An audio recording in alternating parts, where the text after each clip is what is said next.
அனைவருக்கும் வணக்கம். SAS trading academy YouTube சேனல்ல இன்றைக்கு நாம பார்க்க போற வீடியோ ட்ரெண்ட் லைன் சம்பந்தமான ஒரு வீடியோ. ஸோ இந்த கிரிப்டோ கரன்சி பிளாட்ஃபார்முக்கு ஒரு புதிதாக ஒருத்தர் வாராருன்னு சொன்னால் அவர் கண்டிப்பாக இந்த ட்ரேடிங்கில் இருக்கக்கூடிய ஒரு முக்கியமான வார்த்தை ட்ரெண்ட் இஸ் யுவர் ஃப்ரெண்ட் அப்படின்னு சொல்லக்கூடிய ஒரு வார்த்தையை கண்டிப்பாக கேள்விப்பட்டிருப்பீங்க. அதாவது ஒரு மார்க்கெட்டில் நம்ம ட்ரேட் பண்ண போகிறோம்னு சொன்னால், ஓகே, ட்ரேடிங் செய்ய போகிறோம்னு சொன்னால் அந்த மார்க்கெட்டோட ட்ரெண்டை நாம் ஐடென்டிஃபை பண்ணி அதுக்கு ஏற்றாற்போல் நம்மளுடைய ட்ரேடை பிளேஸ் பண்ணாதான் நம்மளால் மார்க்கெட்டில் ப்ராஃபிட் பார்க்க முடியும். ஆனால் மார்க்கெட் எந்த பக்கம் ட்ரேட் ஆக போகுது, மார்க்கெட் அப்பாக போகுதா டவுன் ஆக போகுதா அப்படின்னு சொல்லி அதை கண்டுபிடிக்கிறது ரொம்ப முக்கியமான ஒரு விஷயம். ஸோ இப்படி ஒரு மார்க்கெட்டோட ட்ரெண்டை ஈஸியாக கண்டுபிடிக்கிறதுக்கு நாம் யூஸ் பண்ணக்கூடிய ஒரு வகையான டூல் தான் இந்த ட்ரெண்ட் லைன் அப்படின்னு சொல்லுவோம்.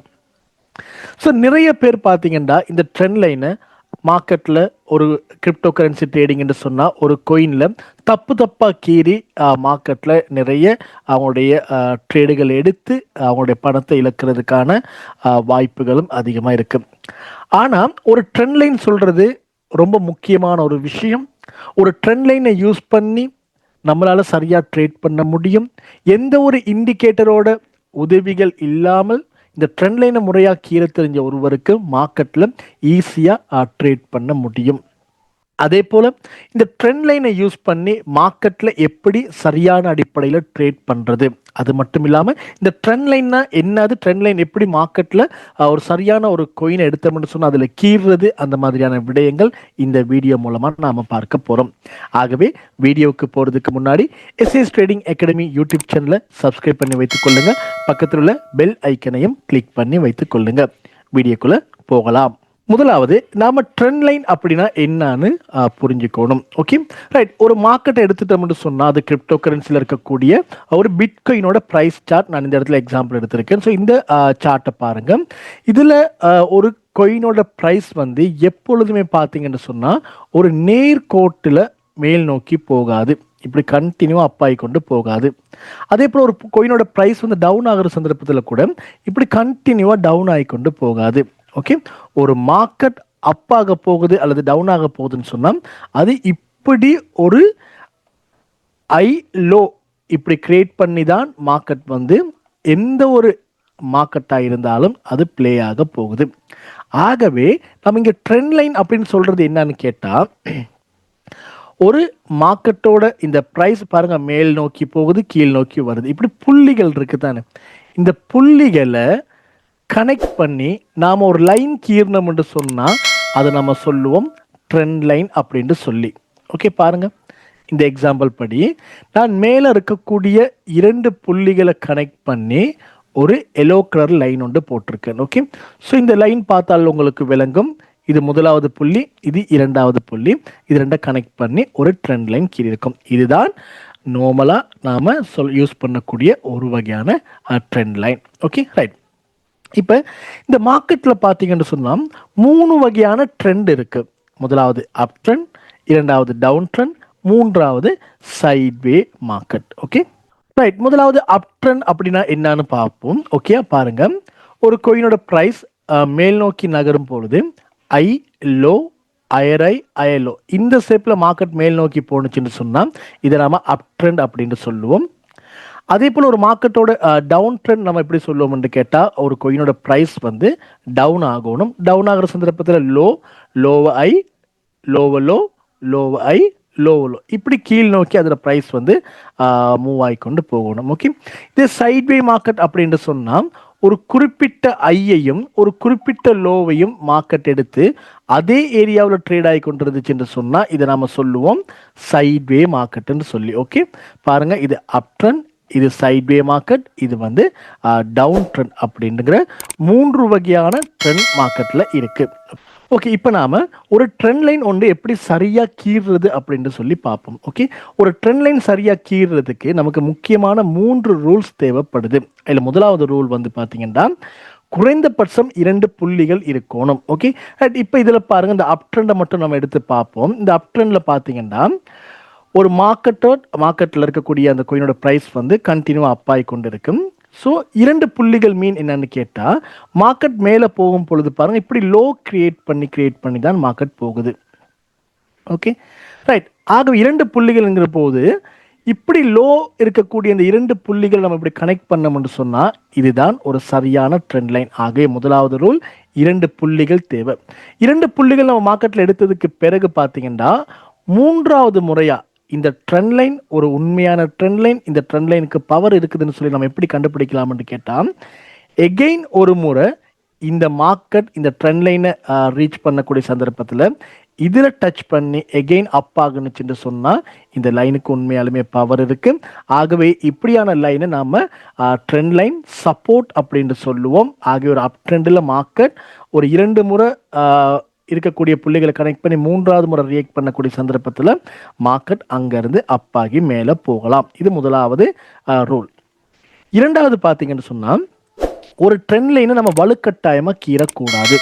எக்ஸாம்பிளுக்கு ஒரு கெனல் ஸ்டிக் இருக்குதுன்னு வைத்துக்கொள்வோம். ஓகே, இப்படி ஒரு கெனல் ஸ்டிக் இருக்குது. ஓகே, 2 கெனல் ஸ்டிக் இருக்குன்னு வைத்துக்கொள்வோம். ரைட். ஓகே, இப்படி 2 கெனல் ஸ்டிக் இருக்குது. ஸோ இதுக்கிடையில் பார்த்தா உங்களுக்கு தெரியும் பொடி எகெயின் விக் அப்படின்னு சொல்லக்கூடிய இந்த விஷயங்கள் ஆல்ரெடி உங்களுக்கு தெரிஞ்சிருக்கும். ஸோ தெரியாதவர்கள் நம்மளோட ப்ரீவியஸாக இருக்கக்கூடிய இந்த கெனல் ஸ்டிக் சம்மந்தமான வீடியோக்கள் எடுத்து பாருங்கள். அதில் உங்களுக்கு ஈஸியாக விளங்கும் இந்த கெனல் ஸ்டிக் அப்படின்னா என்னன்னு சொல்லி. Okay right. வேணுமென்னா நான் இடையில் இன்னும் ஒரு கேண்டலும் கீரன் பார்த்துக்கொள்ளுங்க. ரைட். இப்படி கீரன் வைத்துக்கொள்ளுமே 3 கேண்டல் இருக்குன்னு வைத்துக்கொள்ளும். Okay right. எப்பொழுதுமே ஒரு கெனல் ஸ்டிக் நீங்கள் கீறும் பொழுது வலுக்கட்டாயமாக கீறக்கூடாது. அது எப்படின்னு கேட்டால் இப்போ முதலாவது கேண்டலையும் நீங்கள் 3வது கேண்டலையும் இப்படி கனெக்ட் பண்ணுறீங்கன்னு வைத்துக்கொள்ளும். அதாவது எப்பொழுதுமே ஒரு கேண்டலோட இந்த விக்கில் தான் நம்ம கீறணும். இதுதான் 3வது ரூல் கூட. ஓகே, அதாவது ஒரு கேண்டலோட விக்கில் நம்ம கீறணும். இப்படி கீறுற சந்தர்ப்பத்தில் இடையில் இருக்கக்கூடிய ஒரு கேண்டில் வந்து இப்படி வெட்டுப்பட்டு போகக்கூடாது. அதாவது இடையில் இருக்கக்கூடிய ஒரு கேண்டலோட பொடி வெட்டுப்பட்டு போகக்கூடாது. ஆனால் பொடி வெட்டுப்பட்டு போகாமல் அந்த கேண்டலோட விக் வெட்டுப்பட்டு போனால் சிக்கல் இல்லை. அது உங்களுக்கு இதை ப்ராக்டிஸ் பண்ணும்போது உங்களுக்கு அந்த விஷயம் தெரிய வரும். ஓகே, இப்படி போயிருந்தால் ஒரு சிக்கல் ஒன்று இல்லை, நம்ம அந்த ட்ரெண்ட் லைனை எடுத்துக்கொள்ள முடியும். ஆனால் ஒரு காலமும் இடையில் இருக்கக்கூடிய ஒரு கேண்டலோட பொடி வெட்டுப்பட்டு போயிருக்கக்கூடாது.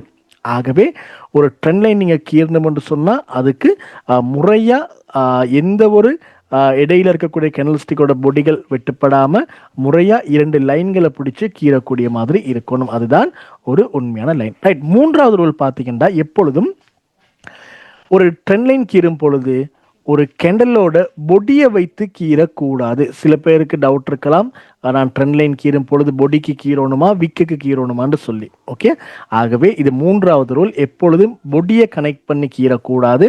ஒரு உண்மையான ட்ரெண்ட் லைன் அப்படின்னு சொன்னால் நீங்கள் எப்பொழுதுமே அந்த ட்ரெண்ட் லைனோட விக்கை கனெக்ட் பண்ணி தான் இப்படி கீறணும். இப்படி ட்ரெண்ட் லைன் கீறினீங்கன்னு சொன்னால் தான் அது வந்து ஒரு சரியான ட்ரெண்ட் லைனாக இருக்க போகுது. இதுதான் 3 வகையான ட்ரெண்ட் லைன் ரூல்ஸ். ஓகே, முதலாவது 2 புள்ளிகள் இருக்கணும், 2வது வலுக்கட்டாயமாக கீறக்கூடாது, 3வது இந்த விக்குகளை பயன்படுத்தி ட்ரெண்ட் லைன் கீறணும். Okay right. இப்போ நாம் அந்த ஒரு லைவ் சார்ட்டில் போய் இந்த ட்ரெண்ட் லைன் சம்மந்தமான ஒரு எக்ஸாம்பிள் பார்க்கலாம். Okay right. இதில் பாருங்கள் பிடிசி யூஎஸ்டிடியோட சார்ட். Okay right. இதில் முதலாவது மார்க்கெட்டோட இந்த அப் ட்ரெண்டை பார்த்துக்கொள்ளுங்க. இந்த ஏரியாவை மார்க்கெட் அப் ஆகி கொண்டு போகுது. ஸோ இந்த ஏரியாவில் நான் வந்து ஒரு ட்ரெண்ட் லைன் கீறேன்னு பாருங்கள். ஓகே, இது பிடிசியோட ஒரு டே சார்ட். ஓகே, நான் வந்து இதில் கீறேன்னு பார்த்துக்கொள்ளுங்க. ரைட். முதலாவது ஒரு லோ நம்ம எடுக்கணும். ஓகே, ஒரு அப் ட்ரெண்டுன்னு சொன்னால் நம்ம லோ எடுக்கணும். ஸோ நான் இந்த லோவையும் ஓகே இந்த லோவையும் கனெக்ட் பண்ணுறேன். ஓகே, ஆகவே இந்த 2 புள்ளிகளை நாம் வந்து இப்படி கனெக்ட் பண்ணுறோம். ரைட். இப்படி கனெக்ட் பண்ணுற பட்சத்தில் பாருங்கள் சரியாக அந்த விக்குகள் எடுத்து நான் கனெக்ட் பண்ணியிருக்கேன். Okay right. முதலாவது 2வது. ஸோ 3வது முறையாக இந்த லைனுக்கு மார்க்கெட் ரியாக்ட் ஆகி இருக்கணும். மோட்டோவா இங்கே பாருங்கள் 3வது முறையாக இந்த இடத்துல மார்க்கெட் வந்து ரியாக்ட் ஆகி இருக்கு. இப்படி ரியாக்ட் ஆகிற பட்சத்தில் பார்த்தீங்கன்னா இந்த கொயினோட ப்ரைஸ் இந்த ட்ரெண்ட் லைனில் பட்டு ஒரு $11,800 அப் ஆகி இருக்கு. ஸோ இதுதான் ஒரு ட்ரெண்ட் லைன் சரியாக நம்ம கீறுற பட்சத்தில் மார்க்கெட் வந்து அதுக்கு ரியாக்ட் ஆகும். ஆகவே இந்த லைனுக்கு கண்டிப்பாக பவர் ஒன்று இருக்கு. இதை நீங்கள் ஒரு டவுன் ட்ரெண்டில் ஒரு ட்ரெண்ட் லைன் கீறீங்கன்னு சொன்னால் அது நமக்கும் கீறலாம் பாருங்கள் இந்த ஷேப்பில். ரைட், இங்கே பாருங்கள் நான் ஒரு டவுன் ட்ரெண்டுக்கான லைன் ஒன்று கீறேன். இதுக்கு நீங்கள் ஐகளை கனெக்ட் பண்ணணும். ஓகே, இந்த ஐயையும் இப்படியான ஒரு ஐயை நான் கனெக்ட் பண்ணுறேன்னு பாருங்கள். இது ரெண்டு நான் கனெக்ட் பண்ணுற பட்சத்தில் முதலாவது 2 லைன் எடுத்து நம்ம கனெக்ட் பண்ணுவோம். ஓகே, ரைட், இப்படி 2 லைன் எடுத்து நம்ம கனெக்ட் பண்ணோம்னு சொன்னால் மூன்றாவது முறையாக இந்த ட்ரெண்ட் லைனுக்கு இந்த மார்க்கெட் ரியாக்ட் ஆகுதான்னு பார்க்கணும். ஓகே, பார்த்தீங்கன்னு சொன்னால் கிட்டத்தட்ட இந்த ட்ரெண்ட் லைன் கிட்ட மார்க்கெட் வந்து பாருங்கள், இதை சரியாக நீங்கள் கீர்னீங்கன்னு சொன்னால் உங்களுக்கு இந்த அடிப்படையில் மார்க்கெட் வந்து ரியாக்ட் ஆகியிருக்கிறத உங்களுக்கு பார்க்க முடியும். ஓகே, ரைட், இதில் பாருங்கள் மார்க்கெட் இந்த லைன் கிட்ட வந்து அங்கேருந்து பீரிஸ் ஆகி இருக்கு. ஓகே, ரைட், இப்படி கிட்டத்தட்ட இப்படி வந்து மார்க்கெட் வந்து ப்ரைஸ் வந்து டவுன் ஆகியிருக்கு. ஸோ மார்க்கெட் கிட்டத்தட்ட எவ்வளோக்கு ப்ரைஸ் டவுன் ஆகிருக்குன்னு கேட்டால் பாருங்கள், ஒரு $10,000 இந்த ட்ரெண்ட் லைனுக்கு மார்க்கெட் வந்து ரியாக்ட் ஆகி விழுந்திருக்கு. பட் இந்த இடத்துல டச் பண்ணல, இருந்தாலும் கிட்டத்தட்ட இந்த ட்ரெண்ட் லைனுக்கு ரியாக்ட் ஆகி மார்க்கெட் விழுந்திருக்கு. ஆகவே ஒரு ட்ரெண்ட் லைன் படி நீங்கள் ட்ரேட் பண்ணும் பொழுது 2 சரியான சப்போர்ட் லைன் எடுத்தீங்கன்னு சொன்னால் அல்லது ரெசிஸ்டன்ஸ் லைன் எடுத்து புள்ளிகளை கனெக்ட் பண்ணி எடுத்தீங்கன்னு சொன்னால் மூன்றாவது முறை அது ரியாக்ட் ஆகும் பொழுது நமக்கு அதில் ஒரு பை என்ட்ரி அல்லது ஷார்ட் என்ட்ரி போடக்கூடிய மாதிரி இருக்கும். ஸோ இது வந்து ஒரு ரியல் எக்ஸாம்பிள். ஓகே, அதே சமயம் இந்த ட்ரெண்ட் லைன் வைத்து நமக்கு இன்னும் ஒரு ட்ரேடும் எடுக்கலாம். என்னன்னு கேட்டால் ஒரு பிரேக் அவுட் அல்லது பிரேக் டவுன் ஆகக்கூடிய பட்சத்தில், இந்த ட்ரெண்ட் லைன் பிரேக் அவுட் அல்லது பிரேக் டவுன் ஆகக்கூடிய பட்சத்திலையும் நமக்கு ஒரு ட்ரேட் ஒன்று போகலாம். ஓகே, எக்ஸாம்பிளுக்கு இந்த ட்ரெண்ட் லைன், ஓகே, இந்த அப் ட்ரெண்டோட ட்ரெண்ட் லைனை பார்த்துக்கொள்ளுங்க. இந்த ட்ரெண்ட் லைன் வந்து இந்த இடத்துல பிரேக் பண்ணப்படுது டவுன் சைட். இப்படி பிரேக் பண்ணப்பட்டுச்சுன்னு சொன்னா பாருங்க, இந்த இடத்துல பாடி க்ளோஸ் ஆகுது, ஆகிய மார்க்கெட் டவுன் சைட் போகுது. இப்படி போற பட்சத்தில் பார்த்தீங்கன்னா மார்க்கெட் வந்து பாருங்க ஒரு $9,000 விழுந்திருக்கு. ஒரு சரியான ட்ரெண்ட் லைன் சொல்றது, அந்த ட்ரெண்ட் லைன் அந்த அப் ட்ரெண்டாக இருந்துச்சுன்னு சொன்னால் அதில் பட்டு மார்க்கெட் மேலே போகணும். ஒருவேளை அது பிரேக் ஆகணுச்சுன்னு சொன்னால் அந்த ட்ரெண்ட் லைன் வீக் ஆகுது, அந்த மார்க்கெட்டோட ப்ரைஸ் வந்து என்ன கேட்டால் டவுன் ஆக போகுது. ஆகவே இந்த இடத்துல உங்களுக்கு ஒரு ஷார்ட் என்ட்ரி ஒன்று இந்த இடத்துல பிளேஸ் பண்ணலாம். அப்புறம் இது வந்து ஒரு பிரேக் டவுன் அப்படின்னு சொல்லுவோம். அதே சமயம் தான் பாருங்க ஒரு பிரேக் அவுட். ஓகே, இப்படி டவுன் ட்ரெண்ட்ல இருக்கக்கூடிய ஒரு மார்க்கெட்ல நீங்க ட்ரெண்ட் லைன் சரியா கீர்னீங்கன்னு சொன்னா இந்த லைன் பிரேக் ஆகக்கூடிய பட்சத்தில் பாருங்க, இந்த லைன் இந்த இடத்துல பிரேக் ஆகுது. பிரேக் ஆனதுக்கு பிறகு மார்க்கெட் அப் ஆகுது. எவ்வளவு தூரத்துக்கு அப்பா இருக்குதுன்னு சொன்னா மார்க்கெட் பாருங்க ஒரு $9,700 அப் ஆகியிருக்கு, மார்க்கெட் மேலே போயிருக்கு. ஸோ இந்த ட்ரெண்ட் லைன் பிரேக் அவுட் ஆகும் பொழுது உங்களுக்கு இந்த இடத்துல ஒரு லாங் பொசிஷன் ஒன்று ஓப்பன் பண்ணலாம். அப்படி ஓப்பன் பண்ணுற சந்தர்ப்பத்தில் பார்த்தீங்கன்னா உங்களுக்கு அதில் ப்ராஃபிட் எடுத்துக்கொள்ள முடியும். ஓகே, ஸோ இங்கே பிரேக் அவுட் பிரேக் டவுன் ஆகும் பொழுது கவனமாக இருக்கணும். பொடி க்ளோஸ், ஓகே, ஒரு கேனில் விக் போயிருந்த பிரச்சனை இல்லை, பட் பொடி க்ளோஸ் நடந்திருந்தால்தான் அது உண்மையான பிரேக் அவுட் அல்லது பிரேக் டவுனாக பார்க்கப்படும். ஓகே, ஆகவே ஒரு ட்ரெண்ட் லைன் சரியாக கீழே தெரிஞ்ச உங்களுக்கு ஒரு ட்ரெண்ட் லைன் அடிப்படையாக வைத்துக்கொண்டு மார்க்கெட்டில் ஈஸியாக உங்களால் ட்ரேட் பண்ண முடியும்.